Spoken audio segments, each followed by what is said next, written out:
2001 година, забележав дека во тамошните ресторани скоро сите беа некакви менаџери. Менаџер на шалтерот за прием на нарачки, менаџер на влезот, менаџер на паркингот и така натаму. Вели само кутрите мексиканци беа тоа што беа мијачи на сат. Меѓутоа во меѓувреме не е исклучено и тие да станале некакви менаџери, пошто да не.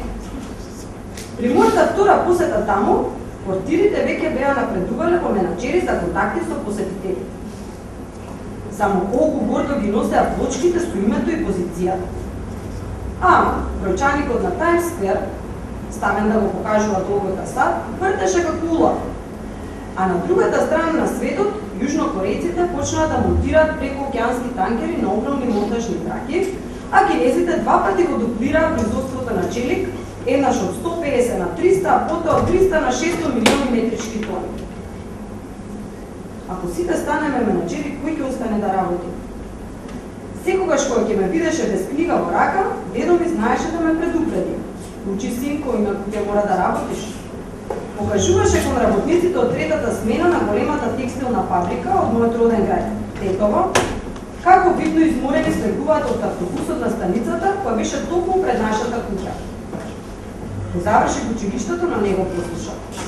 Мина 10 години токму во Тетекс, во Центарот за компјутерска обработка на податоци, наработи од оператор на компјутер преку програмер до менаџер.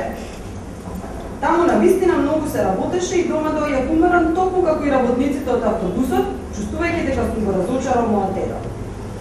Но, затоа мојата втора работа беше менаџер во експозитура на една голема деловна банка. Излезе дека конечно сум ја погодил работата.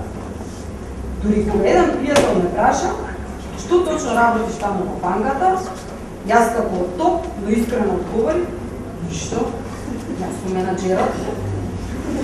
Во филмот Модерни времења, славниот Чарло Чаплин го прикажува менаџерот како човек осамен во својата канцеларија, кој чита весник, пие лекови, реди слушалка и од време на време преку екран што неодоливо посетува на современите безбедности камери за циркање во приватноста на подредените, проверува дали неговите работници во погон од работа. Тоа беа отприлика и моите менаџерски задачи во таа банка. За моја среќа или несреќа на банката, веројатно во добар дел и поради таа работна култура, набрзо пропадна, а јас се најдов на улица како стечаен работник, па во семејната сендвичарница, за потоа да станам советник за мали бизниси и да заминам на специализација во САД. Како и да е, повторно го разочарав мојот дедо. Би можела и цела книга да ја прочитам, и тоа немаме толку време. Ке се навратам на оно што го спомнам на почетокот, тоа е насловот и дилемата на оваа книга. Виртуелен бизнис, реални пари и географија. Виртуелниот бизнис е околу нас, станува се поголем, но 2010 година опфати 6 милиарди долари, од прилика 0,01% од светскиот бруто домашен производ. Авшор од едно место вели треба да се научите да ги читате тропките, овие децимални броеви, многу ќе ви бидат корисни. Од друга страна, слушаме како Норвешка денови размислува да ги укине парите во нивниот физички облик, бидејќи само 1% од транзакциите се одвиваат во готови. Не знам дали ќе се слушате, веројатно ова значи дека виртуелните пари стануваат реални. И сето тоа се случува во време кога 5 најголеми американски банки се под сајбер напад, со голем ризик виртуелните пари да ги снемаат вашата сметка. Од тука, веројатно, патот сепак не води кон виртуелен бизнис и виртуелни пари. Меѓутоа, како што реков, треба да бидеме среќни што имаме една реална книга пред нас. И јас искрено се надевам, верувам и посакувам професорот Постовски и понатаму да ни нуди свакви реални книги. Иако, познавајќи го, мислам дека би го фатил чекорот и прв или меѓу првите би подготвил една виртуелна книга. Да. Благодарам многу на вниманието. Значи сега самиот автор ќе зборува за книгата, за научниот дел на книгата, кој што јас не го фатил. Благодарам за толкова читање на книгата, затоа што јас која читам уште на доктор и гледам дека таа има и доста биографска дивизија и може би една страна ме радува, друга страна ме разочарува, дека имам толку многу да раскажам, че сум многу стар. Зашто напишав оваа книга? така оваа презентација замислив. Зошто ми требаше една книга за стратегија?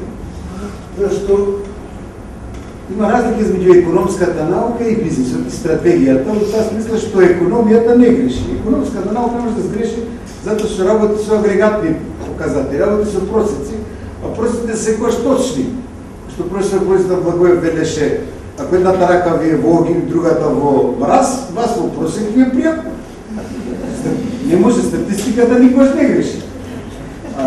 Од друга страна пак стратегијата зависи и од околностите, таа не е иста, зависи од нешто што работело минатата година нема да работи денеска и така натаму.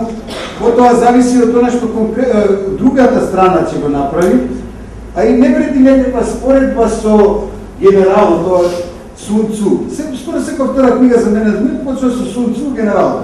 И се тоа има многу сличности. Менаџерот со генералот, со тоа што на менаџерот е многу потешко, затоа што војното поле е тешко да може да се промени. Тоа нели единствено Тито направил кај војната во преку ноќ го променил околина, со тоа што говорил мостот, па ги залажал непријателските војници. Во принцип, ако легнеш да скриеш са вајле, генералот ќе се размени со истите грда на истите места и истиот распоред на војска.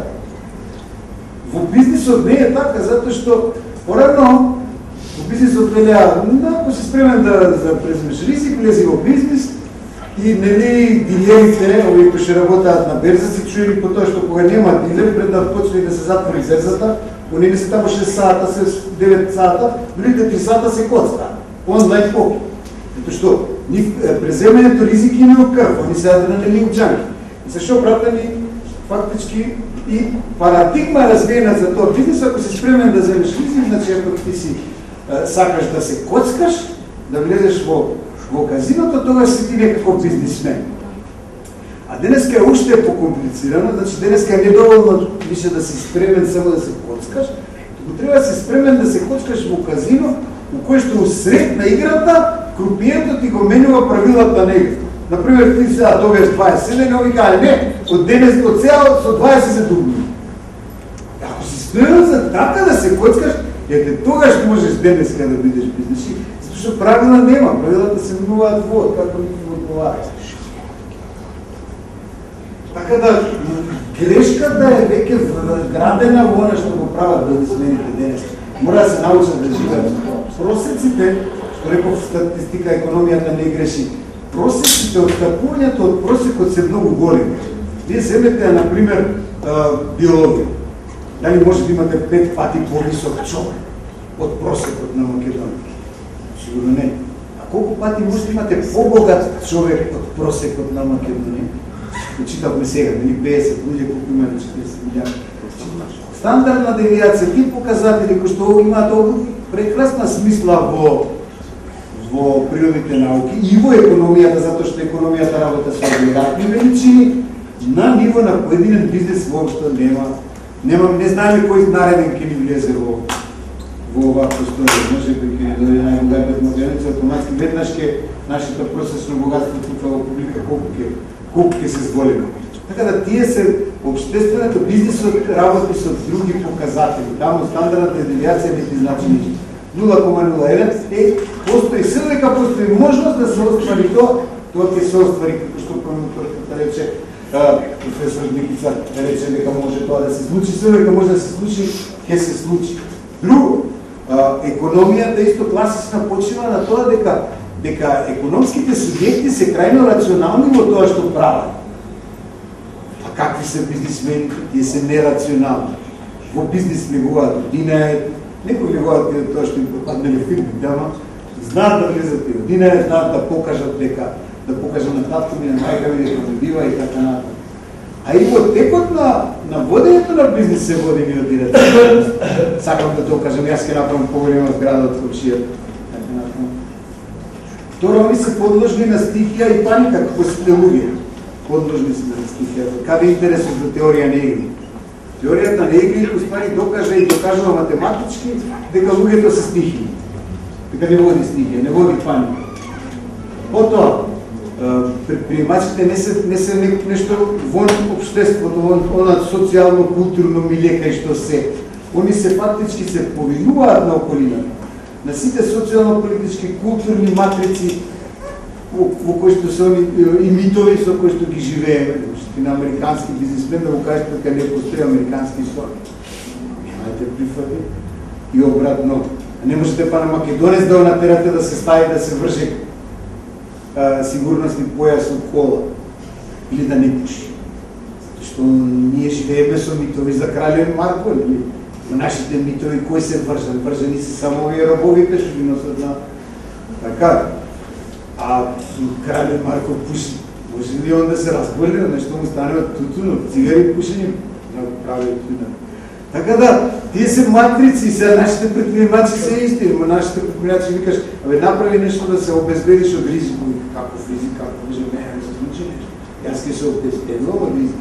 И сите пари ги става на еден концепт кој што мора да добие, затоа што он добие. Тоа се луѓе. Сега ги изгледат македонските бизнисмени, така се сите бизнисмени се нерационални во тоа што прави. И затоа решив да напишем ова книга, една книга која поинаку зборува за миграција. За да ги разбереме овие конкурентите, значи ни треба психологија, социологија, етнологија, етнографија, значи треба да влезеш во народот и да гледаш што они прават за да учиш од тоа што прават. И да ги учиме нивните митови. Сега, ако сакаме да ги научиме кинезите или бразилците или брик земјите, се тоа треба да го правиме. Не можеш само на база на таа понуда и факсот што ти го понудува, ако сакаш да купиш вакви такви машини, и ти ке му речеш оваа машина не работи, и ке речеш како да работи, супер. Ако му речеш од 8 производа 6 са неисправни, ако фрли. Затоа што тоа се сваѓање, таа може да ги фрлат, кај знаеш колку ги кошта производство. Така да, тие се. Со други збори, економијата базира на логика, стратегијата и менеджментот на предприемништвото базира на психологија.